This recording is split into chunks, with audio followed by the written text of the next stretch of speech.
Hi friends, എല്ലാവർക്കും നമസ്കാരം. നമ്മൾ ഇന്ന് ഡിസ്കസ് ചെയ്യാൻ പോകുന്നത് 2023 ചോദ്യപേപ്പറാണ്. ചോദ്യത്തിന്റെ കോഡ് 34/2023 എന്ന കോഡാണ്. ഈ ഒരു ചോദ്യപേപ്പർ മെയിൻസിന്റെ എക്സാം ആണ്. LDC മെയിൻസിന്റെ എക്സാം ആണ്. അതായത് 10th ലെവലിന്റെ മെയിൻസ് എക്സാം ആണ്. ഇത് എന്തിന്റെ ചോദ്യമാണെന്ന് ചോദിച്ചാൽ കഴിഞ്ഞ വർഷത്തെ നമ്മുടെ 2023 ബിവറേജ് LDCന്റെ മെയിൻസ് എക്സാം നടത്തി. അതിന്റെ ചോദ്യപേപ്പറാണ് നമ്മൾ കാണുന്നത്. ആദ്യ ചോദ്യം: പൊയ്കയിൽ ശ്രീകുമാര ഗുരുദേവനുമായി യോജിക്കാത്ത പ്രസ്താവന എന്താണ്? നമ്മുടെ ഉത്തരം: പത്തനംതിട്ട ജില്ലയില് ഇരവിപേരൂരിൽ ജനിച്ചു. ശരിയാണ്. പ്രത്യക്ഷരക്ഷ ദൈവസഭ സ്ഥാപിച്ചു.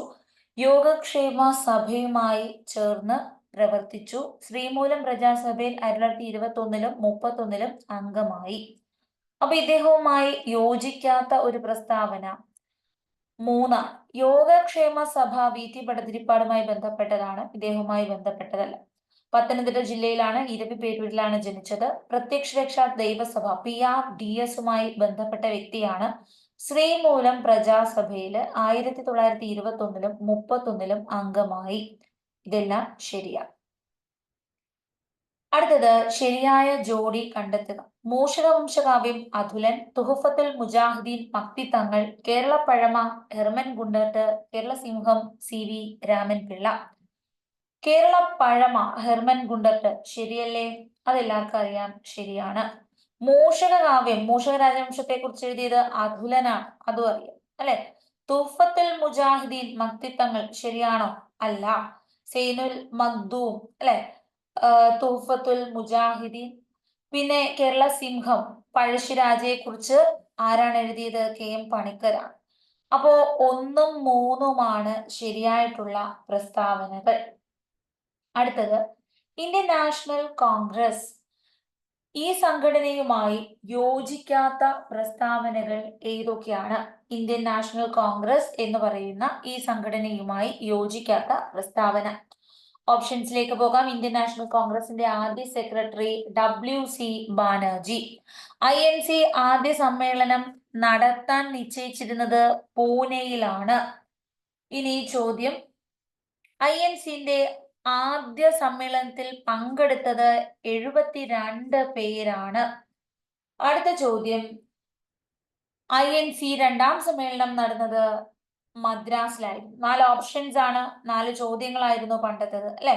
അപ്പോ നമ്മൾ ഉത്തരത്തിലേക്ക് പോവുകയാണ്. INCയുമായി ബന്ധപ്പെട്ടത് ഇതില് 72 പേരാണ് ആദ്യ സമ്മേളനത്തിൽ പങ്കെടുത്തത്. വളരെ ശരിയായിട്ടുള്ള ഒരു പ്രസ്താവനയാണ്. ഇനി INCയുടെ ആദ്യ സമ്മേളനം നടത്താൻ നിശ്ചയിച്ചിരുന്ന സ്ഥലം പൂനെ ആയിരുന്നു. പക്ഷേ പ്ലേഗ് കാരണം ബോംബെയിലേക്ക് മാറ്റി. തീരുമാനിച്ചത് പൂനെ തന്നെയായിരുന്നു. പിന്നെ പ്ലേഗ് കാരണമാണ് ബോംബെയിലെ ഗോകുൽദാസ് കോളേജിലേക്ക് മാറ്റുന്നത്. അപ്പോ നമ്മളുടെ ഉത്തരം ഈ രണ്ടും ശരിയാണ് അല്ലെ. INCയുടെ ആദ്യ സമ്മേളനത്തിന്റെ പ്രസിഡന്റ് ബാനർജി, AO സെക്രട്ടറി. അപ്പോ ഉത്തരം 1ഉം 4ഉം എന്താണ്? തെറ്റാണ്. യോജിക്കാത്ത പ്രസ്താവനയാണ് ചോദ്യം.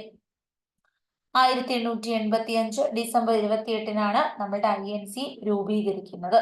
ഇന്ത്യൻ നാഷണൽ കോൺഗ്രസ് INCയുമായി ബന്ധപ്പെട്ട INCയിലെ ആദ്യം അംഗമായത് നമ്മുടെ ഗാന്ധിജി എന്ന ഏത് സമ്മേളനത്തിലാണ് പ്രസിഡന്റ് ആയത്?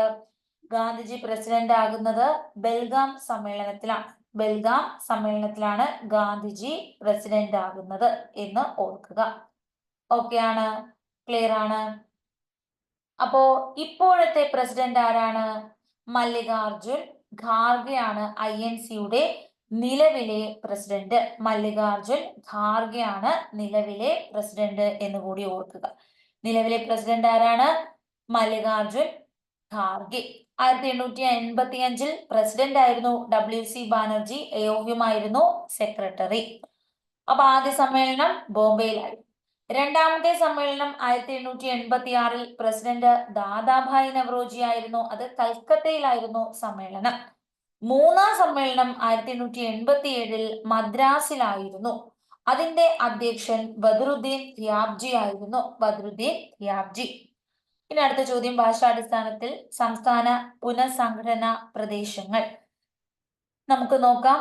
1953 ഒക്ടോബർ 1 ആന്ധ്ര നിലവിൽ വരുന്നു. 56 14 സംസ്ഥാനം 6 കേന്ദ്രഭരണ പ്രദേശങ്ങൾ ഭാഷാടിസ്ഥാനത്തിൽ രൂപീകരിക്കപ്പെട്ടു. 1953 നിലവിൽ വന്ന ഭാഷാടിസ്ഥാനത്തിലുള്ള സംസ്ഥാന പുനഃസംഘടനാ കമ്മീഷൻ ഫസൽ അലി, എസ് പട്ടാഭി സീതാരാമയ്യ എന്നിവർ അംഗങ്ങൾ. ആന്ധ്ര സംസ്ഥാന രൂപീകരണത്തിന് വേണ്ടി പോറ്റി ശ്രീരാമലു മരണം വരെ നിരാഹാരം അനുഷ്ഠിച്ചു. ആൻസർ ഇവിടെ ഫസൽ അലി അധ്യക്ഷനായിരുന്നു, ശരിയാണ്. പക്ഷെ കൂടുള്ള അംഗങ്ങൾ ശരിയാണോ? അല്ല. കൂടുള്ള അംഗങ്ങൾ പറഞ്ഞിരിക്കുന്ന രണ്ടുപേരും തെറ്റാണ്. ബാക്കി എല്ലാ സ്റ്റേറ്റ്മെന്റും ശരിയാണ്. 1953 ഒക്ടോബർ 1 ആന്ധ്ര മാത്രം. 1956 വന്നപ്പോൾ നവംബർ 1 14 സംസ്ഥാനങ്ങൾ 6 കേന്ദ്രഭരണ പ്രദേശങ്ങൾ. ഇപ്പൊ ആന്ധ്രയുടെ പേര് ആന്ധ്രാപ്രദേശായി. അപ്പോ ആന്ധ്ര സംസ്ഥാനം രൂപീകരണത്തിന് പോറ്റി ശ്രീരാമലു മരണം വരെ നിരാഹാരം അനുഷ്ഠിച്ചു. ക്ലിയർ ആണ്. അപ്പൊ ഫസൽ അലി കമ്മീഷനെ ഓർക്കുക. ഭാഷ പുനഃസംഘടന കമ്മീഷനാണ്. ക്ലിയർ ആണ്. ഇനി നമുക്ക് വേണ്ടത് ഫ്രഞ്ച് വിപ്ലവവുമായി ബന്ധപ്പെട്ട് യോജിക്കാത്ത പ്രസ്താവന എന്താണ്? ഈ ഒരു ക്വസ്റ്റ്യന് എക്സാം എലിമിനേറ്റ് ചെയ്തു, അതുകൊണ്ട് നമ്മൾ നോക്കുന്നില്ല. ഫ്രഞ്ച് വിപ്ലവ സമയത്ത് ലൂയി 16-മനായിരുന്നു. 14-മനാണോ? അല്ല, ഇത് 14-മനെന്നാണ് തന്നേക്കുന്നത്. യോജിക്കാത്തത് ഒന്ന് ശരിയായിട്ട് വരും. 16-മനാണ്. ടെന്നീസ് കോർട്ട് പ്രതിജ്ഞ ഫ്രഞ്ച് വിപ്ലവവുമായി ബന്ധപ്പെട്ടതാണ്, അതും ശരിയാണ്.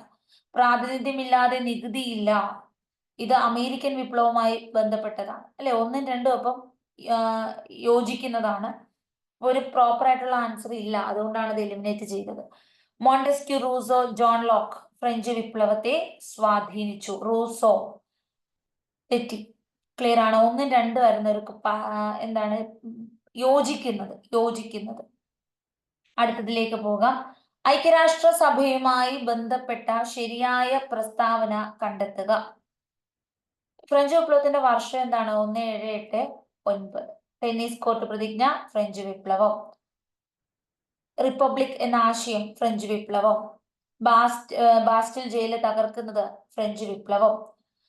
ഐക്യരാഷ്ട്രസഭയുമായി ബന്ധപ്പെട്ട ശരിയായ പ്രസ്താവനയാണ് ചോദ്യം. നമ്മളുടെ ഉത്തരം 3 സ്റ്റേറ്റ്മെന്റ് ശരിയാണ്. UN കാലാവസ്ഥാ വ്യതിയാന സമ്മേളനം COP27 2022 നവംബറിൽ ഈജിപ്തിലാണ് നടന്നത്. ഐക്യരാഷ്ട്രസഭയുടെ ഇപ്പോഴത്തെ സെക്രട്ടറി ജനറൽ ആന്റോണിയോ ഗുട്ടറസ് ആണ്, പോർച്ചുഗീസുകാരനാണ്. ശരിയാണ്. 2022 മനുഷ്യാവകാശ ദിന മുദ്രാവാക്യം എന്താണ്? എല്ലാവർക്കും അന്തസ്സും സ്വാതന്ത്ര്യവും നീതി. 2022 ഡിസംബർ 10 നമ്മുടെ മനുഷ്യ അവകാശ ദിനം. അപ്പോ ഇതിന്റെ മുദ്രാവാക്യം എന്താണ്? മുദ്രാവാക്യം എല്ലാവർക്കും അന്തസ്സും സ്വാതന്ത്ര്യവും എന്നാണ്. എല്ലാവർക്കും അന്തസ്സും സ്വാതന്ത്ര്യവും എന്നാണ്. ക്ലിയർ ആണ്. ഇനി മനുഷ്യാവകാശങ്ങളുടെ സാർവത്രിക പ്രഖ്യാപനത്തിന്റെ 75-ാം വാർഷികമായിരുന്നു 2022 ഡിസംബർ 10 ആഘോഷിച്ചത്. അല്ലെങ്കിൽ 48 ഡിസംബർ 10 നമുക്ക് മനുഷ്യാവകാശ ദിനം പ്രാബല്യത്തിൽ വരുന്നത്. അപ്പോ അതുമായി ബന്ധപ്പെട്ട് 75-ാം വാർഷികമായിരിക്കുന്നു. വാർഷികം 1948. അപ്പൊ 2022 എന്തായി? 75-ാം വാർഷികം. ഇനി freedom, equality and justice for all. എല്ലാവർക്കും അന്തസ്സും സ്വാതന്ത്ര്യവും നീതിയും. ഇതാണ് തീം. അപ്പോൾ നമ്മൾ അടുത്തതിലേക്ക് പോകുന്നു. ഇനി നമുക്ക് പഠിക്കേണ്ടത് ഭൂമിയുടെ ആന്തരിക ഘടനയുമായി ബന്ധപ്പെട്ട് ശരിയായ പ്രസ്താവന എന്താണ്? ഭൂവൽക്കത്തിലെ ഭൂഖണ്ഡങ്ങളുടെ ഭാഗം സിയാൽ എന്നും സിയാലിന് താഴെ കടൽത്തറയുടെ ഭാഗം സിമ എന്നും പറയുന്നു. അപ്പൊ നമ്മുടെ ഭൂമിയെ നമുക്ക് ഇങ്ങനെ തിരിക്കാം. ഏറ്റവും ഉള്ളിൽ കാണപ്പെടുന്ന സാധനം എന്താണ്? കാമ്പാണ്. അകക്കാമ്പുണ്ട്, പുറക്കാമ്പുണ്ട്. തൊട്ട് ഉള്ളിൽ നടുക്കിരിക്കുന്നത് മാന്റിലാണ്. ഏറ്റവും പുറമെ കാണപ്പെടുന്നതാണ് നമ്മളുടെ ഭൂവൽക്കം എന്ന് വിളിക്കുന്നത്. ഈ ഭൂവൽക്കത്തെ രണ്ടായി തിരിച്ചിരിക്കുന്നു. സിയാൽ എന്നും സിമ എന്നുമാണ്. സിയാൽ എന്ന് പറയുമ്പോൾ സിലിക്കൺ അലൂമിനിയം ധാരാളമുള്ള ഭാഗമാണ് സിയാല്. പിന്നെ സിമ എന്ന് പറയുമ്പോൾ സിലിക്കൺ മഗ്നീഷ്യമാണ്. സിമയെ നമുക്ക് ഇതിനെ വൻകര ഭൂവൽക്കം അല്ലെങ്കിൽ കടൽത്തറ ഭൂവൽക്കം, അതുമല്ലെങ്കിൽ വൻകര ഭൂവൽക്കം, സമുദ്ര ഭൂവൽക്കം എന്ന് തിരിക്കാം. സമുദ്ര ഭൂവൽക്കത്തിന്റെ ഭാഗമാണ് കടൽത്തറ. സിമ എന്നാണ് വൻകര ഭൂവൽക്കമാണ്. സിയാല്. ഇത് രണ്ടും ശരിയാണ്. ഭൂവൽക്കവും മാന്റിലും തമ്മിലുള്ള വേർതിരിക്കുന്ന വരമ്പാണ് ഗുട്ടൻബർഗ് വിഛിന്നത. ഭൂവൽക്കം, മാന്റിൽ, ഗുട്ടൻബർഗ് വിഛിന്നത. ഭൂമി വാകാൻ മോഹം, മൊഹ്റോവിസിക് വിഛിന്നതയാണത്. അടുത്തത് ഭൂവൽക്കം പുറക്കാമ്പ് ചേരുന്നതാണ് ലിത്തോസ്ഫിയർ. ലിത്തോസ്ഫിയർ. അടുത്തത് മാന്റിലിന്റെ ദുർബലമായ മുകൾ ഭാഗത്തെ അസ്റ്റനോസ്ഫിയർ എന്ന് വിളിക്കുന്നു. അപ്പൊ 1ഉം 4ഉമാണ് ശരി. മാന്റിലിന്റെ ദുർബലമായിട്ടുള്ള മുകൾ ഭാഗത്തെ അസ്തനോസ്ഫിയർ എന്ന് വിളിക്കും. അസ്തനോസ്ഫിയർ ഇച്ചിരി ഒഴുകിയ അവസ്ഥയാണ്. അപ്പൊ ഉപരിമാന്റിലുമുണ്ട്, അധോമാന്റിലുമുണ്ട്. അധോമാന്റില് അർദ്ധദ്രാവക അവസ്ഥയാണ്. ഭൂവൽക്കം അതുപോലെ ലിത്തോസ്ഫിയർ എന്ന് പറയുന്നത് ഭൂവൽക്കവും നമ്മുടെ ഉപരിമാന്റിലും കൂടെ ചേരുന്നതാണ്. ഇതാണ് ഇച്ചിരി ലിത്ത്, അതായത് ലിത്തോ മീൻസ് പാറ, കല്ല് പോലുള്ള ഭാഗം. ഈ ഭൂവൽക്കവും ഏതാണ് ഉപരിമാന്റിലും ചേർന്നതാണ് ലിത്തോസ്ഫിയർ. 1ഉം 4ഉമാണ് ശരി. താഴെ പറയുന്നവയിൽ ശരിയായ ജോഡി ഏതാണ്? Troposphere, ionosphere, stratosphere, mesosphere. Troposphere കാലാവസ്ഥാ പ്രതിഭാസം. റേഡിയോ അയണോസ്ഫിയർ ശരിയാണ്. സ്ട്രാറ്റോസ്ഫിയർ എന്ന് പറയുമ്പോൾ നമുക്ക് ഓസോൺ പാളി, ജെറ്റ് പ്രവാഹം ഇതൊക്കെയാണ്. അപ്പൊ ഇത് കണ്ടോ, തെറ്റല്ലേ? ഓക്കെയാണ്. അപ്പൊ നമ്മുടെ ആൻസർ 1ഉം 2ഉമാണ് ശരി. ട്രോപ്പോസ്ഫിയർ കാലാവസ്ഥാ പ്രതിഭാസങ്ങളുണ്ട്. നമ്മുടെ മഴ, മഞ്ഞ്, കാറ്റ്, ഇടിമിന്നൽ തുടങ്ങിയ കാലാവസ്ഥാ പ്രതിഭാസം ട്രോപ്പോസ്ഫിയർ. അയണോസ്ഫിയർ റേഡിയോ തരംഗങ്ങളാണ്. സ്ട്രാറ്റോസ്ഫിയർ ഓസോൺ പാളിയാണ്. അടുത്തത് ശരിയായ ജോഡി കണ്ടെത്തുക. ഹിമാലയ, വിന്ധ്യ, ആരവല്ലി, ബാരൻദ്വീപ്. ആൻസർ വരുന്നത് 1ഉം 4ഉമാണ്. ഹിമാലയ എന്ന് പറയുമ്പോൾ ഒരു ഫോൾഡഡ് പർവ്വതമാണ്, മടക്ക് പർവ്വതമാണ്. ഏറ്റവും വലിയ പർവ്വതമാണ്. 400 കിലോമീറ്റർ ആണ് വ്യാപിച്ചു കിടക്കുന്നത്. 11 സംസ്ഥാനങ്ങളിലൂടെ കടന്നു പോകുന്നു. 7 രാജ്യങ്ങളിലൂടെ കടന്നു പോകുന്നു. ഹിമാലയം ഏറ്റവും വലുതാണ്, പ്രായം കുറവാണ്, മടക്ക് പർവ്വതമാണ്. ഇനി വിന്ധ്യ സത്പുര എന്ന് പറയുന്നത് ഇന്ത്യയെ വടക്കേന്ത്യ തെക്കേന്ത്യ എന്ന് വേർതിരിക്കുന്നതാണ്, അല്ലെ? അപ്പൊ ബാരൻദ്വീപുകളോ ഇന്ത്യയിലെ ഏക സജീവ അഗ്നിപർവ്വതമാണ്. ഇത് എവിടെയാണ് കാണപ്പെടുന്നത്? ആൻഡമാൻ നിക്കോബാർ ദ്വീപുകളിലാണ്. ഇത് രണ്ടുമാണ് ശരി. ഏറ്റവും പഴക്കം ചെന്ന പർവ്വതനിരയാണ് ആരവല്ലി. ഇനി നമുക്ക് 10ാമത്തെ ചോദ്യമാണ്. താഴെ പറയുന്നവയിൽ ശരിയായ പ്രസ്താവന കണ്ടെത്തുക. ഉത്തരം 1 to 4 ആണ്. അർത്ഥശാസ്ത്രത്തിൽ ചൂർണി എന്ന് പരാമർശിക്കുന്നത് പെരിയാറിനെയാണ്. ചൂർണി എന്ന്, പൂർണ്ണ എന്ന് ഒക്കെ പേരുണ്ട്. ചാലക്കുടി പുഴ ആനമലയിൽ നിന്ന് ഉത്ഭവിച്ചിരിക്കുന്നു. ശരിയാണ്. പമ്പാ നദി അഷ്ടമുടി കായലിലാണോ? അല്ല, വേമ്പനാട് കായലിലാണ് പോയി പതിക്കുന്നത്. കബനി നദി കാവേരിയിൽ ചേരുന്നു. കബനി, ഭവാനി, പാമ്പാർ 3ഉം കാവേരിയിൽ ചേരുന്നു. കാവേരിയുടെ പോഷക നദിയാണ്. അമരാവതി, അർക്കാവതി കാവേരിയുടെ പോഷക നദിയാണ്. ശരിയായ ജോഡി കണ്ടെത്തുക. Pong dam, Mettur, Tehri, Jawahar Sagar dam. നമ്മുടെ ഉത്തരം 2ഉം 3ഉമാണ്. ഈ മേട്ടൂർ ഡാം കാവേരിയിലാണ്. തെഹ്രി ഡാം ഭഗീരഥി നദി ഉത്തരാഖണ്ഡിലാണ്. തെഹ്രി ഡാമാണ് ഇന്ത്യയിലെ ഏറ്റവും ഉയരത്തിലുള്ള ഡാം. ഇന്ത്യയിലെ ഏറ്റവും വലിയ ഡാം ഏതാണ്? ഏതാണ് ഏറ്റവും വലിയ ഡാം? ബക്രാനങ്കൽ ഡാമാണ്, അല്ലെ? അപ്പോ ഇനി നമ്മളുടെ സർദാർ സരോവർ ഡാം ഉണ്ട്. അതായത് നർമ്മദ നദിയിലുള്ള സർദാർ സരോവർ എന്താണ്? കോൺക്രീറ്റിന്റെ ഉപയോഗത്തിൽ വലുതാണ്. നീളം കൂടിയ ഡാം ഹിരാക്കുഡാണ്. ഹിരാക്കുഡാണ്. അടുത്തത് ശരിയായ ജോഡിയിലേക്ക് നമ്മൾ പോകുന്നു. ബിയാസ് നദിയിലാണ് പോങ് അണക്കെട്ട്. ഇനി ശരിയായ ജോഡി തിരഞ്ഞെടുക്കുക. ഏത്തവാഴ ഗവേഷണ കേന്ദ്രം കണ്ണാറ ശരി. കുരുമുളക് പന്നിയൂർ ശരി. ഇഞ്ചി എന്ന് പറയുമ്പോൾ അമ്പലവയല് ശരി. തോട്ടവിള ഗവേഷണ കേന്ദ്രം എവിടെയാ? അങ്ങ് കാസർഗോഡാണ്. ശ്രീകാര്യം കിഴങ്ങ് ഗവേഷണ കേന്ദ്രമാണ്. അപ്പൊ ഇത് 3 മാത്രം തെറ്റിപ്പോയി, ബാക്കിയെല്ലാം ശരിയാണ്. ഉത്തരം 1 to 4. ഓപ്ഷൻ ഉണ്ടോ? ഉണ്ട്. 1 to 4. ക്ലിയർ ആണ്. അടുത്ത ചോദ്യം എലിമിനേറ്റ് ചെയ്തു, അതുകൊണ്ട് നമ്മൾ നോക്കേണ്ട കാര്യമില്ല. പണനയ കമ്മിറ്റി തീരുമാനപ്രകാരം പണനയ ഉപാധികളിൽ ഏറ്റവും ഉയർന്ന നിരക്ക് ഏതിനാണ്? അപ്പോ ഏതിനാണ് ഏറ്റവും ഉയർന്ന നിരക്ക് എന്ന് നമ്മൾ നോക്കി വെക്കുക. Okay, CRR, cash reserve ratio, reverse repo ratio, bank rate, repo rate ഒക്കെ ഉണ്ട്. SLR ഒക്കെ കൂടുതലായിരിക്കും എപ്പോഴും. സ്റ്റാറ്റ്യൂട്ടറി ലിക്വിഡിറ്റി റേഷ്യോ, പിന്നെ വരുന്നത് CRR ഒക്കെ തന്നെ ആയിരിക്കും.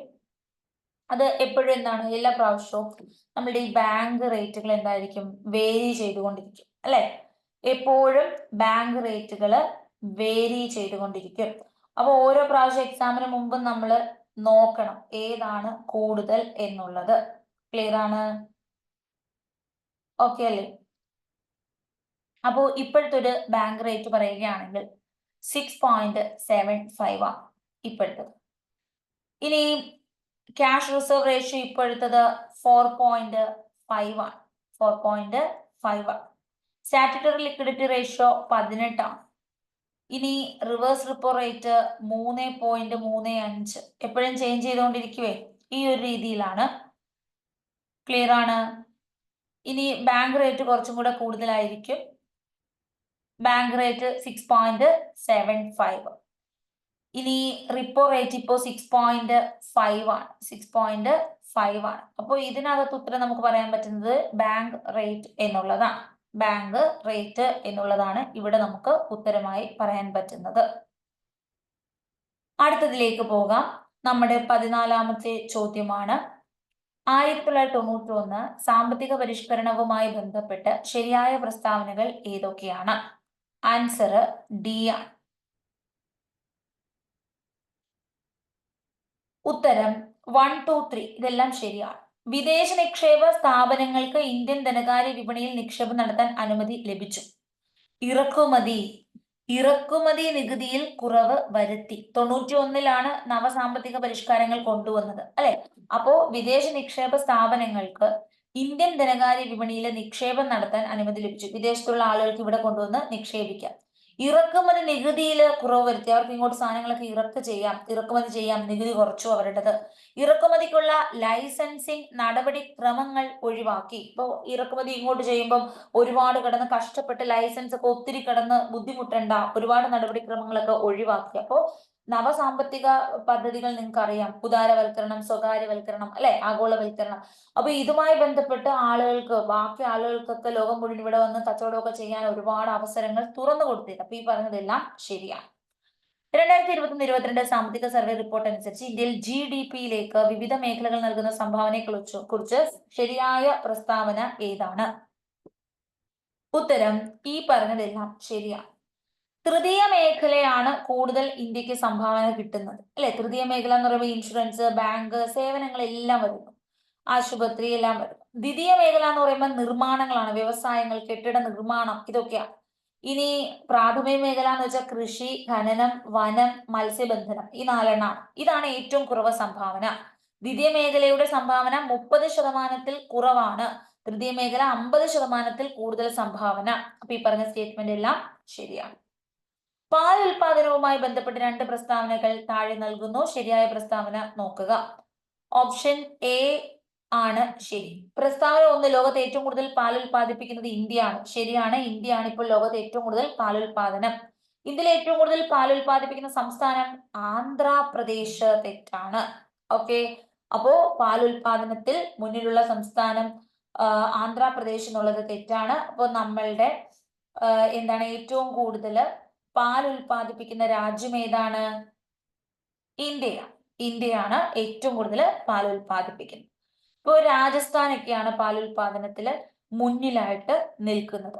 അമേരിക്ക പാൽ ഉൽപാദനത്തിൽ മുന്നിലുള്ള ഒരു രാജ്യമായിരുന്നു. പാൽ ഉൽപാദനത്തിൽ എരുമപ്പാൽ, ആട്ടിൻപാലും ആണ് ഇന്ത്യ മുന്നിൽ. ഇപ്പൊ പക്ഷെ ടോട്ടൽ എല്ലാ പാലും നോക്കുമ്പോഴും ഇന്ത്യ മുന്നിലായിട്ടുണ്ട്. ഇനി നമ്മൾ പോകുന്നത് ധാതുക്കളുടെ ശേഖരണമുള്ള സ്ഥലം ലിസ്റ്റ് 1 അത് കാണപ്പെടുന്നത് ലിസ്റ്റ് 2 അപ്പൊ ഇത് നമുക്ക് ഒന്ന് നോക്കാം ഏതാണ് കറക്റ്റ് എന്നുള്ള രീതിയിൽ. ഓക്കെ. അപ്പോൾ ഏറ്റവും കൂടുതൽ പാൽ ഉൽപ്പാദിപ്പിക്കുന്നത് ഉത്തർപ്രദേശും അതുപോലെ രാജസ്ഥാനും വരുന്നുണ്ട് കേട്ടോ. ഇവര് രാജസ്ഥാന്റെ ഒരു 15.5 ആണെങ്കിൽ ഉത്തർപ്രദേശിന്റെ ഒരു 14.93, ഏകദേശം അടുത്തടുത്ത വാല്യൂസ് ആണ് വന്നുകൊണ്ടിരിക്കുന്നത്. അപ്പൊ എപ്പോഴും എന്ത് ചെയ്യുന്നുണ്ട്, ചേഞ്ചസ് വരും. 2023 ആണ് എന്ത് ചെയ്യുന്നത്, ഹയസ്റ്റ് എമൗണ്ട് മിൽക്ക് എന്ന് പറയുന്നത് ഉത്തർപ്രദേശ് ആയിരുന്നു. അപ്പൊ ചേഞ്ചസ് വരും, എപ്പോഴും മാറുന്ന ഒരു സ്ഥലമാണത്. ഇനി നമ്മൾ 17ാമത്തെ ചോദ്യത്തിലേക്ക് പോവുകയാണ്. ധാതുക്കളുടെ ശേഖരമുള്ള സ്ഥലം ലിസ്റ്റ് 1 ലിസ്റ്റ് 2 നോക്കുന്നു. അപ്പോ മയൂർഭഞ്ച്, കോലാർ, റാണിഗഞ്ച്, മലഞ്ച്ഘട്ട്. അപ്പൊ നമുക്ക് ഉത്തരത്തിലേക്ക് പോകാം. ഉത്തരം സി ആണ്. ആദ്യം നമുക്ക് കോളാർ എന്ന് പറയുമ്പോൾ കർണാടകയാണ്, സ്വർണമാണ്. കോളാർ ഹട്ടി സ്വർണം അല്ലെ. കോളാറും ഹട്ടിയും സ്വർണമാണ്. അപ്പോ 2 എന്ന് പറയുന്നത് സി ആണെന്ന് കിട്ടി. ഇനി നമുക്ക് മയൂർഭഞ്ച് ഒഡീഷയിലെ മയൂർഭഞ്ച് ജില്ല അല്ലെ. അപ്പൊ ആൻസർ ഇരുമ്പാണ് മയൂർഭഞ്ച്.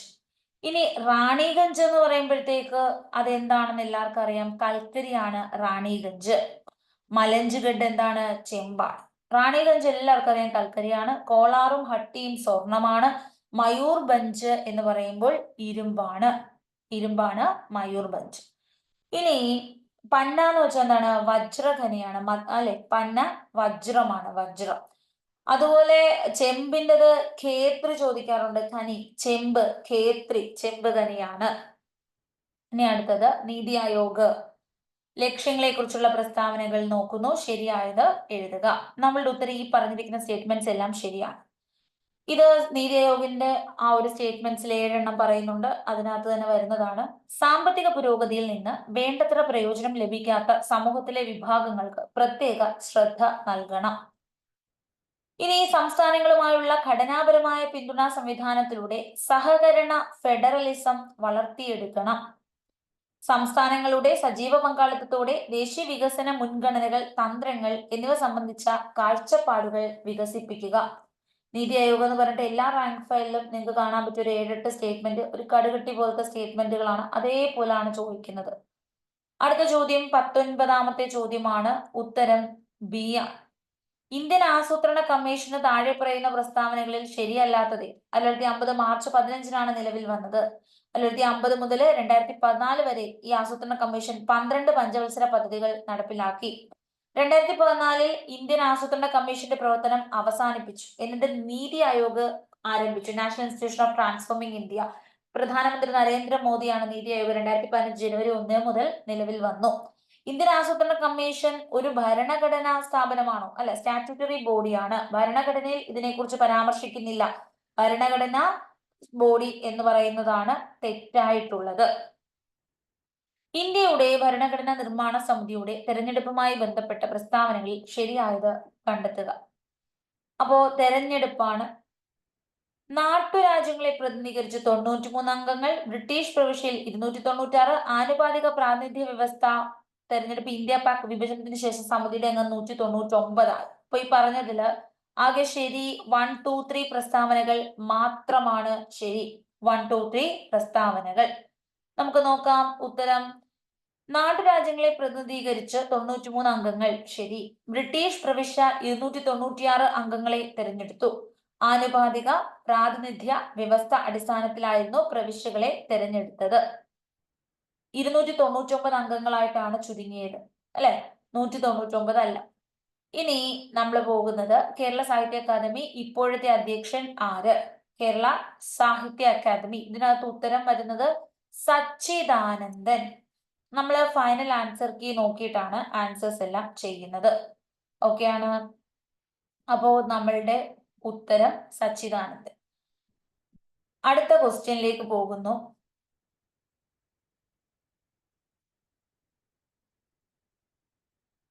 നമ്മുടെ ചോദ്യം, നാഷണൽ സാഹിത്യ അക്കാദമിയുടെ പ്രസിഡന്റ് ആരാണ്? മാധവ് കൗശികാണ്. മാധവ് കൗശികാണ് നാഷണൽ സാഹിത്യ അക്കാദമിയുടെ പ്രസിഡന്റ്. നാഷണൽ സാഹിത്യ അക്കാദമിയുടെ പ്രസിഡന്റ് ആരാണ്? മാധവ് കൗശികാണ്. എന്നാൽ നമ്മുടെ കേരളത്തിന്റെ പ്രസിഡന്റിനെ ചോദിച്ചാൽ കെ സച്ചിദാനന്ദൻ. അടുത്തത് നമ്മളുടെ ചോദ്യം, രാജ്യത്ത് ഒരേ തരത്തിലുള്ള നഗരപാലിക സംവിധാനങ്ങൾ നടപ്പിൽ വരുത്തിയ ഭരണഘടനാ ഭേദഗതി തിരഞ്ഞെടുക്കുക. 74-ാം ഭേദഗതിയാണ് നഗരപാലിക. 73 എന്തായിരുന്നു? പഞ്ചായത്തി രാജായിരുന്നു. 44-ആണ് സ്വത്തവകാശത്തെ മാറ്റിയത് അല്ലെ. ഇനി നമുക്ക് സംസ്ഥാനത്തിന്റെ ഗവൺമെന്റ് ഓഫീസുകളിലെ അഴിമതിയെ കുറിച്ച് അന്വേഷിക്കുന്ന ഏജൻസി നോക്കാം. അപ്പോൾ സംസ്ഥാനമാണെങ്കിൽ ലോകായുക്തയാണ്. ലോകായുക്ത വന്നിട്ടുണ്ടോ? ഇല്ല. ലോക്പാല് ഏതിന്റെയാണ്? ലോക്പാല് ദേശീയമാണ്. പിന്നെ വിജിലൻസ് തന്നിട്ടുണ്ട്. ഓക്കെ, വിജിലൻസ് ശരിയാണ്. അപ്പൊ ഉത്തരം സംസ്ഥാന വിജിലൻസ് കമ്മീഷൻ. ഇന്ത്യയുടെ 50-ാം സുപ്രീം കോടതി ചീഫ് ജസ്റ്റിസ് ആരായിരുന്നു? 50-ാമത്തെ ആൾ ആരായിരുന്നു? DY ചന്ദ്രചൂഡ്. DY ചന്ദ്രചൂഡാണ് 50-ാമത്തെ നമ്മുടെ സുപ്രീം കോടതി ചീഫ് ജസ്റ്റിസ് ആരാണ്? DY ചന്ദ്രചൂഡാണ്. ക്ലിയർ ആണ്. അടുത്ത ചോദ്യത്തിലേക്ക് നമ്മൾ പോകുന്നു. നമ്മുടെ ചോദ്യം എന്താണ്? നമ്മളുടെ ചോദ്യം നിലവിലും DY ചന്ദ്രചൂഡാണ്, ധനഞ്ജയ Y ചന്ദ്രചൂഡ്. അടുത്തതിലേക്ക് പോവുകയാണ്. നമ്മുടെ ചോദ്യം ഇതാണ്: സേവനാവകാശ നിയമവുമായി ബന്ധപ്പെട്ട പ്രസ്താവനകളിൽ ശരിയായത് തിരഞ്ഞെടുക്കുക. അപ്പോ 25ാമത്തെ ചോദ്യം, എല്ലാ പ്രസ്താവനകളും ശരിയാണ്. സേവനാവകാശമാണ്. ഓരോ ഓഫീസും നൽകുന്ന സേവനങ്ങൾ ലഭ്യമാകുന്ന കാലപരിധി വ്യക്തമാക്കണം. അർഹതപ്പെട്ട സേവനം നിശ്ചിത കാലപരിധിക്കുള്ളിൽ ലഭ്യമാക്കിയില്ലെങ്കിൽ ഉത്തരവാദപ്പെട്ട ഉദ്യോഗസ്ഥൻ പിഴ ഒടുക്കണം. എല്ലാ ഓഫീസിലും അപേക്ഷകർക്ക് മാർഗനിർദ്ദേശം നൽകുന്നതിന് ഒരു ഉദ്യോഗസ്ഥനെ നിയമിക്കണം. ഇനി ഇന്ത്യൻ ഭരണഘടനാ ആമുഖത്തിൽ പരാമർശമില്ലാത്ത ആശയം ഏതാണ്? സമത്വം, സാഹോദര്യം, ജനാധിപത്യമുണ്ട്. വോട്ടവകാശത്തെ കുറിച്ച് പരാമർശിക്കുന്നില്ല. അടുത്തത് ഇന്ത്യൻ ആദ്യ ടെക്നോളജി പാർക്ക് അതെവിടെയാണ് വന്നത്? തിരുവനന്തപുരത്താണ്, കഴക്കൂട്ടത്താണ് ആദ്യ ടെക്നിക്കൽ പാർക്ക് വന്നത്. മൗലിക കടമകൾ ഉൾക്കൊള്ളുന്ന ഭരണഘടനാ വകുപ്പ് ഏതാണ്? 51A ആണ് മൗലിക കടമകൾ. കേരളത്തിലെ സ്കൂളുകളുടെ മികവിന്റെ കേന്ദ്രങ്ങളാക്കി മാറ്റുന്ന ഹൈടെക് പദ്ധതി നടപ്പിലാക്കിയ പൊതുമേഖലാ സ്ഥാപനം Kerala state infrastructure and technology for education. നമ്മുടെ മൗലികാവകാശങ്ങൾ സംബന്ധിച്ച് തെറ്റായ പ്രസ്താവന തിരഞ്ഞെടുക്കുക. ഉത്തരം സ്വത്തവകാശ മൗലികാവകാശമാണോ? അല്ല. 44ാം ഭേദഗതി 1978 എടുത്തു കളഞ്ഞു. ഇപ്പോൾ ലീഗൽ റൈറ്റ് ആണ്, നിയമവകാശം മാത്രമാണ്. 3ാം ഭാഗമാണ്. എന്തെങ്കിലും തരത്തിൽ നിഷേധിച്ചാൽ കോടതിയെ സമീപിക്കാം. 32 പ്രകാരം സുപ്രീം കോടതി, 226 പ്രകാരം നമുക്ക് ഹൈക്കോടതിയെയും സമീപിക്കാം. സുപ്രീം കോടതി മൗലികാവകാശങ്ങളുടെ സംരക്ഷകനാണ്. 2011 സെൻസസ് കേരള സ്ത്രീ പുരുഷ അനുപാതം കൂടുതലുള്ളത് കണ്ണൂരിലാണ്. എല്ലാവർക്കും പാർപ്പിടം നൽകുക എന്ന ലക്ഷ്യത്തോടെ കേരള സർക്കാർ നടപ്പിലാക്കുന്ന പദ്ധതിയുടെ പേരെന്ത്? ലൈഫ് മിഷൻ പദ്ധതി. ലൈഫ് മിഷൻ പദ്ധതി. ഭരണഘടനാ വ്യവസ്ഥകൾ പ്രകാരം ഇന്ത്യൻ പൗരത്വം ലഭിക്കുന്നതിന് അടിസ്ഥാനമല്ലാത്ത മാനദണ്ഡം ഏതാണ്? 18 വയസ്സ് പൂർത്തിയായിരിക്കണം ഇന്ത്യൻ പൗരനാകണമെങ്കിൽ എന്നുള്ള നിയമം തെറ്റാണ്. ജനിക്കുമ്പോൾ തന്നെ ഇന്ത്യൻ പൗരനല്ലേ? 1950 ജനുവരി 26 ശേഷം ഇന്ത്യൻ ഭൂപ്രദേശത്ത് ജനിച്ച വ്യക്തി മാതാപിതാക്കളിൽ ഒരാൾ ഇന്ത്യൻ പൗരനായിരിക്കണം. 5 വർഷം അതിലധികമോ കാലമായി ഇന്ത്യൻ ഭൂപ്രദേശത്ത് താമസിച്ച ആൾ. ഇതെല്ലാം ശരിയാണ്. എങ്കിൽ 18 വയസ്സെന്നില്ല. അത് വോട്ടിനൊക്കെയാണ്. നമുക്ക് ജനിക്കുമ്പോൾ തന്നെ പൗരത്വം കിട്ടുകയാണ്. പക്ഷികളുടെ സംരക്ഷണത്തിനായി നീക്കിവെച്ചിരിക്കുന്ന പ്രദേശം തട്ടേക്കാട് പക്ഷി സംരക്ഷണ കേന്ദ്രമാണ്. സെലിം അലി പക്ഷി സങ്കേതം എന്നും അറിയപ്പെടുന്നു. സൈലന്റ് വാലി ദേശീയോദ്യാനം, ഇരവികുളം ദേശീയോദ്യാനം. ഇനി മനുഷ്യ ശരീരത്തിൽ തരുണാസ്ഥികൾ കാണപ്പെടുന്നത് എവിടെയാണ്? തരുണാസ്ഥികൾ ഇവിടെ എല്ലാം കാണപ്പെടുന്നു.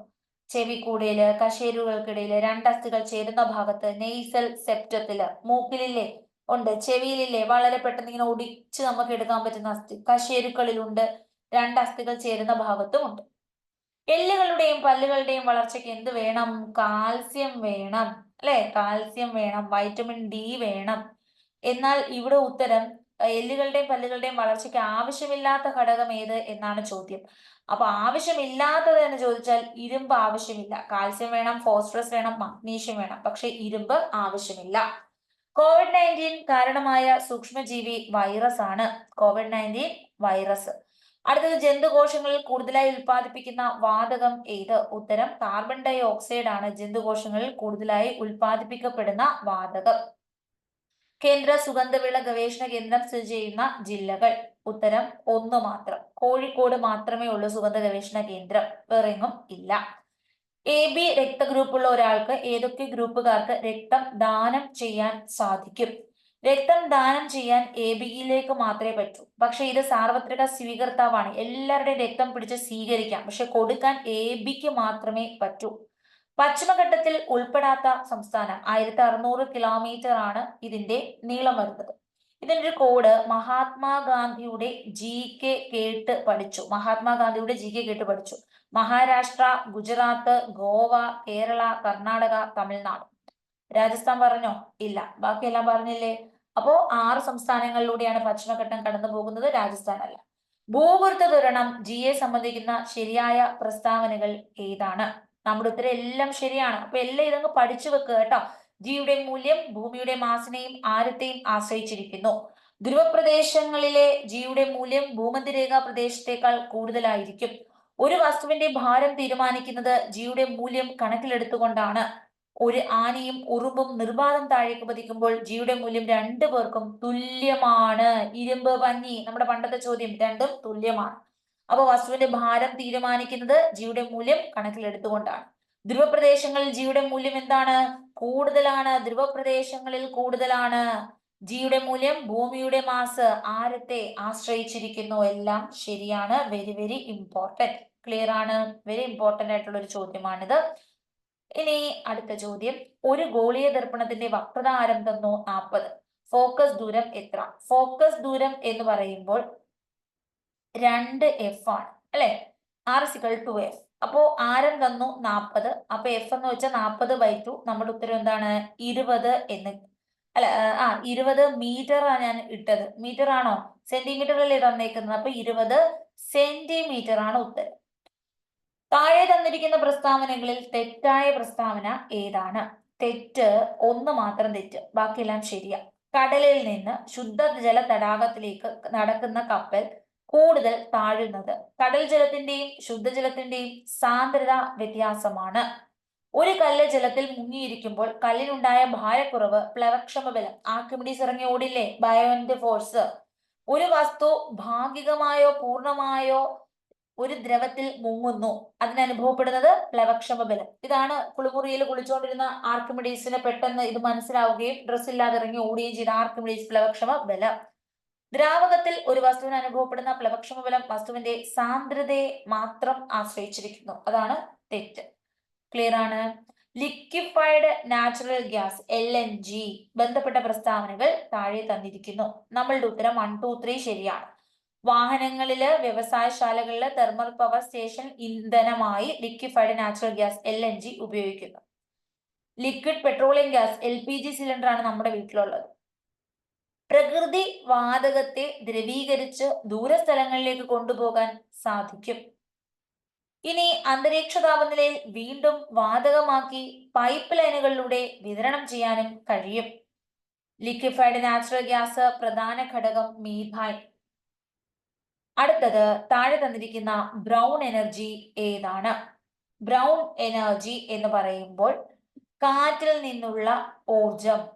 ബ്രൗൺ എനർജി കാറ്റിൽ നിന്നുള്ള ഊർജം. ബയോഗ്യാസ്, സൗരോർജം, ന്യൂക്ലിയർ എനർജി. അപ്പോ നമുക്ക് സൗരോർജം ശരിയാണ്. കാറ്റ്, ജലം, ബയോഗ്യാസ്, ഇതെല്ലാം നമ്മൾ എന്താ പഠിച്ചത്? ഇവർക്ക് ആൻസർ തെറ്റിപ്പോയതാണ് ഓപ്ഷൻ അല്ലെ. ന്യൂക്ലിയർ എനർജി ആയിരിക്കും. കാറ്റ്, സൗരോർജം, ബയോഗ്യാസ് ഇതെല്ലാം നമ്മൾ നമ്മുടെ ഹരിത എനർജി ആയിട്ടാണ് പഠിച്ചത്. ബ്രൗൺ എനർജി എന്ന് പറയുമ്പോൾ ന്യൂക്ലിയർ ഊർജമാണ്. ആൻസർ D ആണ് തന്നത് കേട്ടോ, ഫൈനൽ ആൻസർ കീയില്. പക്ഷെ ന്യൂക്ലിയർ ഊർജമാണ് ബ്രൗൺ എനർജി. അതായത് നമുക്ക് പുനഃസ്ഥാപിക്കാൻ സാധിക്കാത്തത്. പുനഃസ്ഥാപിക്കാൻ കഴിയുന്നതാണ് തിരമാലയിൽ നിന്നുള്ള എനർജി, സൗരോർജം, കാറ്റ്, ജലം, ബയോഗ്യാസ് തുടങ്ങിയവ.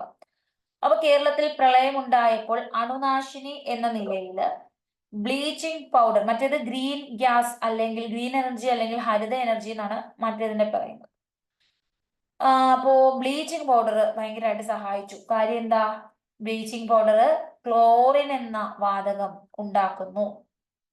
ഇനി ചോദ്യം, താഴെ പറയുന്ന ലായനിയെ സംബന്ധിച്ച പ്രസ്താവനകൾ ശരി തിരഞ്ഞെടുക്കുക. ലീനത്തിന്റെ സ്വഭാവം ലേയത്വത്തെ സ്വാധീനിക്കുന്ന ഒരു ഘടകമാണ്. എന്താണ് ലീനം? എന്താണ് ലീനം എന്ന് വെച്ചാൽ, ഞാൻ ഉപ്പുവെള്ളം എടുക്കുക. ഉപ്പുവെള്ളം എന്ന് പറയുന്നത് ലായനിയാണ്. ഉപ്പും വെള്ളവും കൂടെ കലർത്തി വെച്ച ലായനി. ലായകം എന്ന് പറയുന്നത് കൂടിയ സാധനമാണ്. കൂടുതലുള്ളത് വെള്ളമാണ്, വാട്ടറാണ്. ലീനം എന്ന് പറയുന്നത് സൊല്യൂട്ട് ആണ്, ഏറ്റവും കുറഞ്ഞ സാധനമാണ്, ഉപ്പാണ് ലീനം. ലീനത്തിന്റെ സ്വഭാവം, ഉപ്പിന്റെ സ്വഭാവം ലേയത്വത്തെ സ്വാധീനിക്കുന്ന ഒരു ഘടകമാണ്. ഉപ്പം അലിഞ്ഞു ചേരണ്ടേ, ലയിച്ചു ചേരണ്ടേ, ലേയത്വത്തെ സ്വാധീനിക്കുന്നില്ലേ? ഓക്കെ. പൂരിത ലായനി ഉണ്ടാകുന്നതിന് മുമ്പുള്ള അവസ്ഥയിൽ ലായനിയെ അതിപൂരിത ലായനി എന്ന് വിളിക്കുന്നു. ശരിയാണോ? പൂരിത ലായനിയായി ഇതിനകത്ത് എന്തുമാത്രം, ഇപ്പൊ ഇതിനകത്ത് 5 കിലോ ഉപ്പ് ലയിച്ചു ചേരത്തുള്ളൂ, മാക്സിമം അത്രേ പറ്റും, അതിനപ്പുറം പറ്റത്തില്ല. അതിനെയാണ് പൂരിത ലായനി എന്ന് പറയുന്നത്. ഇതിന് പറ്റുന്ന അത്രയും ലീനത്തെ ലയിപ്പിച്ചു കഴിഞ്ഞാൽ അത് പൂരിത ലായനിയാണ്. ഇനി വീണ്ടും നമ്മൾ അങ്ങോട്ട് ലയിപ്പിക്കാൻ ശ്രമിക്കുകയാണെങ്കിൽ അത് അതിപൂരിത ലായനിയാവും. തൊട്ട് മുമ്പാണോ? അല്ല, ശേഷമുള്ളതാണ് അതിപൂരിത ലായനി. ഒരു നിശ്ചിത താപനിലയിൽ പരമാവധി ലീനം ലയിച്ചു ചേർന്ന് കിട്ടുന്ന ലായനിയാണ് പൂരിത ലായനി. അപ്പൊ ശരിയാണ്, മാക്സിമം അതിനകത്ത് ചേർന്ന് കഴിഞ്ഞാൽ അത് പൂരിതമാണ് എന്ന് പറയാം. എല്ലാ ലവണങ്ങളുടെയും ലയത്വം താപനില കൂടുമ്പോൾ കൂടുന്നു. എല്ലാത്തിന്റെയും ലവണത്വം നമുക്ക് ടെമ്പറേച്ചർ കൂട്ടാൻ പറ്റുമോ? ഇല്ല. ഇപ്പൊ ഉപ്പ് പഞ്ചസാരയൊക്കെ ആണെങ്കിൽ ടെമ്പറേച്ചർ കൂട്ടിയാൽ പെട്ടെന്ന് ലയിച്ചു ചേരും അല്ലെ? എല്ലാം അങ്ങനെ സംഭവിക്കുന്നില്ല. അപ്പൊ 1ഉം 3ഉം ശരിയാണ്. ആറ്റം മാതൃകയുമായി ബന്ധമുള്ള ഏതാനും ചില പ്രസ്താവനകൾ താഴെ തന്നിരിക്കുന്നു. ശരിയായത് നോക്കാം. റുദർഫോർഡിന്റെ സൗരയൂഥ മാതൃക ഇലക്ട്രോണുകൾ ന്യൂക്ലിയസിന് ചുറ്റും സഞ്ചരിക്കുമ്പോൾ ഊർജം നഷ്ടമാവുകയും ക്രമേണ അത് ന്യൂക്ലിയസിൽ പതിക്കുകയും ചെയ്യുന്നു. ശരിയല്ലേ? റുദർഫോർഡാണ് സൗരയൂഥ മാതൃക. ഇലക്ട്രോണുകൾ എന്ത് ചെയ്യുന്നു? ന്യൂക്ലിയസിന് ചുറ്റും ഇങ്ങനെ കറങ്ങിക്കൊണ്ടിരിക്കുന്നു. കുറച്ച് കഴിയുമ്പോൾ ഊർജം നഷ്ടമാകും, അത് ന്യൂക്ലിയസിൽ പോയി പതിക്കും. ഇങ്ങനെയാണ് അദ്ദേഹം പറഞ്ഞത്. ബോർ മാതൃക ഇപ്പൊ നമ്മൾ സ്വീകരിച്ചിരിക്കുന്നത് ബോർ മാതൃകയാണ്. ഒരു നിശ്ചിത ഷെല്ലിൽ പ്രദക്ഷിണം ചെയ്യുന്നിടത്തോളം കാലം ഇലക്ട്രോണുകൾക്ക് ഊർജ്ജം കൂടുന്നുമില്ല, കുറയുന്നുമില്ല. ഇതാണ് നമ്മൾ അംഗീകരിച്ചത്. ഊർജ്ജത്തിന് ഒരു വ്യത്യാസവും ഇല്ല, ഊർജ്ജം കൂടത്തുമില്ല, കുറയത്തുമില്ല.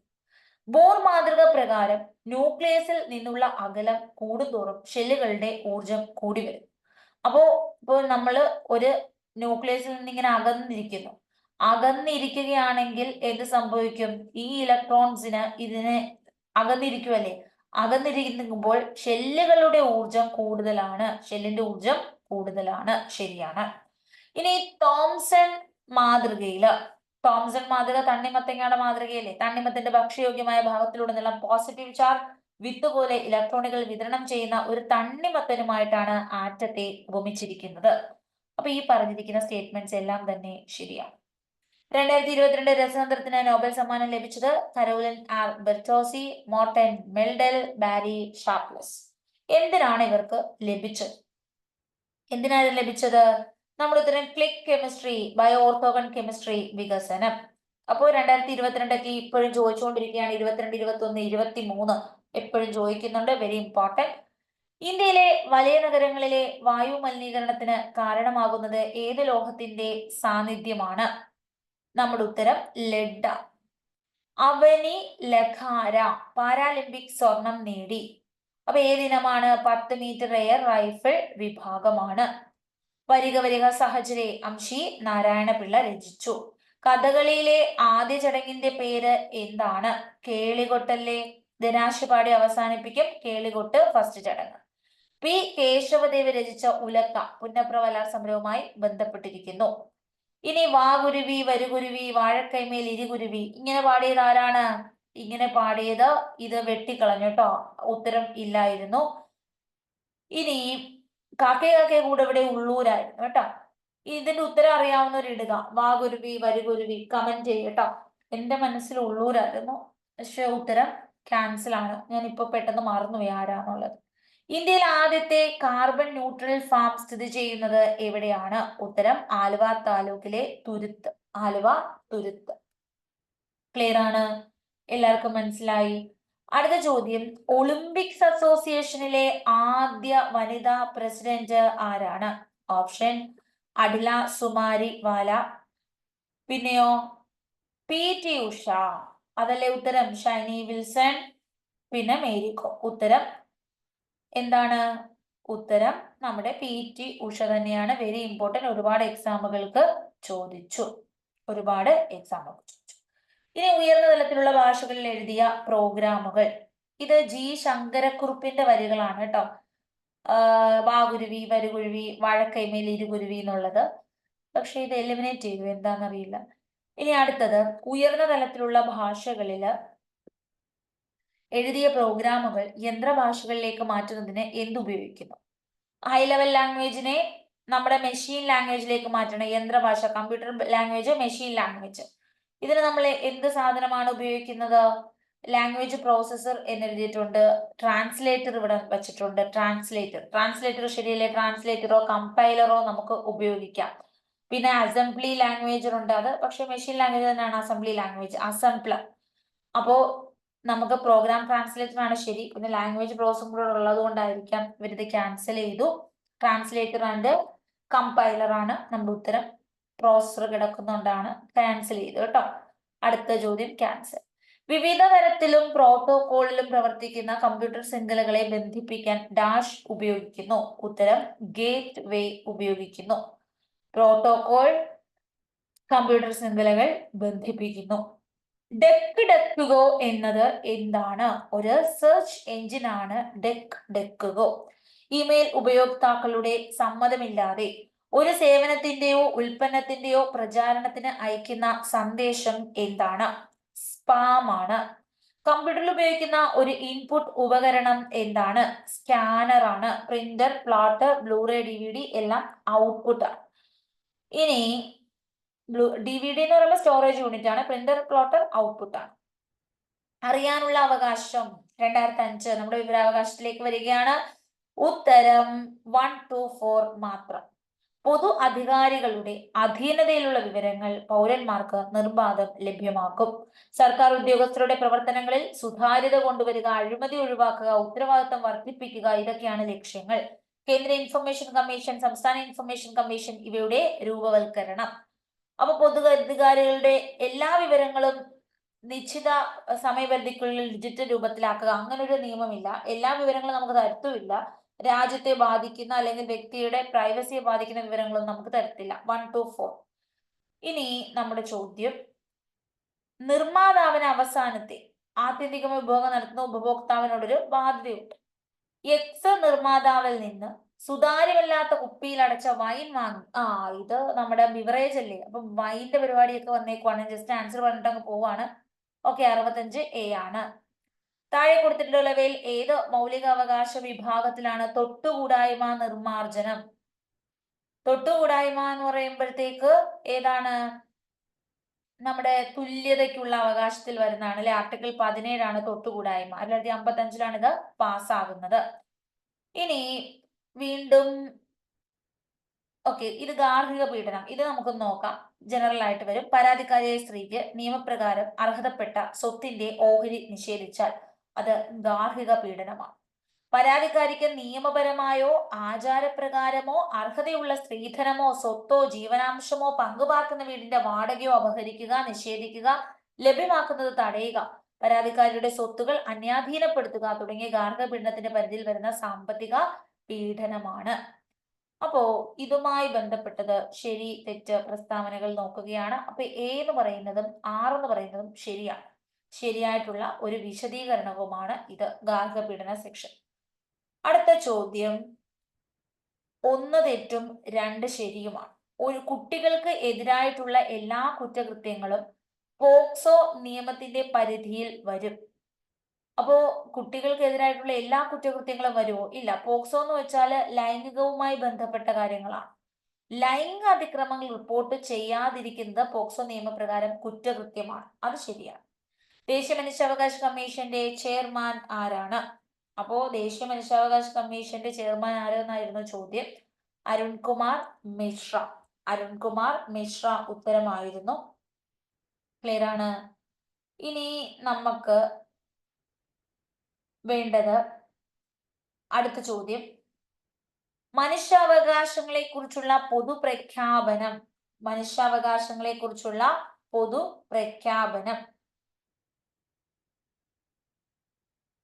ഐക്യരാഷ്ട്രസഭയുടെ പൊതുസഭ പാസാക്കി അംഗീകരിച്ചത് എന്നാണ്?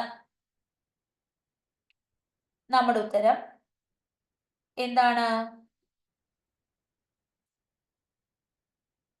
1948 ഡിസംബർ 10 മനുഷ്യാവകാശ ദിനം എന്നാണ് എന്ന് നമ്മൾ കണ്ടതാണ്. അടുത്തത്, ഈ അരുൺകുമാർ മിശ്ര എത്രാമത്തെ അധ്യക്ഷനാണ് എന്ന് ചോദിച്ചാൽ ഉത്തരം എന്താണ്? 8ാമത്തെ അധ്യക്ഷനാണ്. മനുഷ്യാവകാശ കമ്മീഷന്റെ 8ാമത്തെ അധ്യക്ഷനാണ് നമ്മുടെ അരുൺകുമാർ മിശ്ര. ഓക്കെ, ഇനി നമ്മൾ അടുത്തതിലേക്ക് പോകുന്നു. മാത്സ് ക്വസ്റ്റ്യൻസ് ഞാൻ ജസ്റ്റ് ആൻസർ പറയുന്നതേ ഉള്ളൂ. 48 km/h, option A. 73 option B. 74 option D. 75 option B. 76 delete ചെയ്തു. ശ്രേണിയിലെ തെറ്റായ പദമാണ് ചോദിച്ചത്. 8 മണി 10 മിനിറ്റ്, മിനിറ്റ് സൂചി മണിക്കൂർ സൂചി കോണളവ് എത്ര? 30h - 11/2m. ഉത്തരം എന്താണ്? ഉത്തരം വരുന്നത് 185. എല്ലാം സിമ്പിൾ ക്വസ്റ്റ്യൻസ് ആണ്. മാത്സ് 10. 1 മണി 10 മിനിറ്റ് പ്രതിബിംബം എന്തായിരിക്കും? 11 60-ൽ നിന്ന് 1 മണി 10 മിനിറ്റ് കുറയ്ക്കണം. 10:50 എന്ന് കിട്ടും. ഫ്രെയിം ചിത്രം. അപ്പോ ഫ്രെയിം ചിത്രം പോലെ എന്ത് വരുന്നു? നമ്മുടെ പുറം ചട്ടയ്ക്ക് പുസ്തകം വരുന്നു. നമ്മളുടെ ഉത്തരം 80C. In English questions, we have moved dash from the location. We have moved ourselves from the location. The cat was sleeping dash the tree. Cat was sleeping under the tree. By the time it started raining, we dash home. Answer had reached. I dash play violin when I was a child. I could play violin when I was child.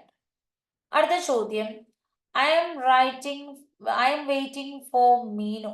അപ്പോൾ she said that she was waiting for Meenu. I dash my friend's pet dog when he is away. Answer, I look after my friend's pet dog when he is away. The king's eldest son is the dash to the throne. Answer, heir.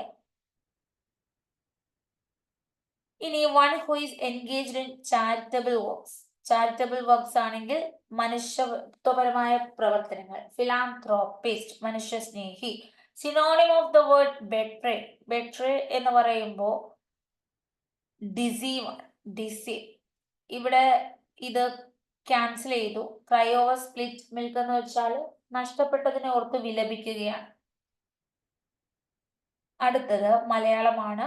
ഉന്മീലനം വിപരീത പദം എന്താണ്? ലോചനം. ഉന്മീലനം വിപരീത പദം ലോചനം. കണ്ടു, കൺ plus 2 ആണ് കണ്ടു.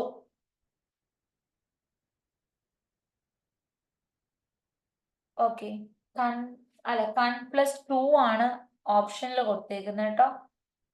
കൺ പ്ലസ് 2 അല്ല, ഇത് തെറ്റായിരിക്കും. നിമീലനമാണല്ലോ. ഉന്മീലനം നിമീലനമാണ്. കൺ പ്ലസ് 2 ആണ്.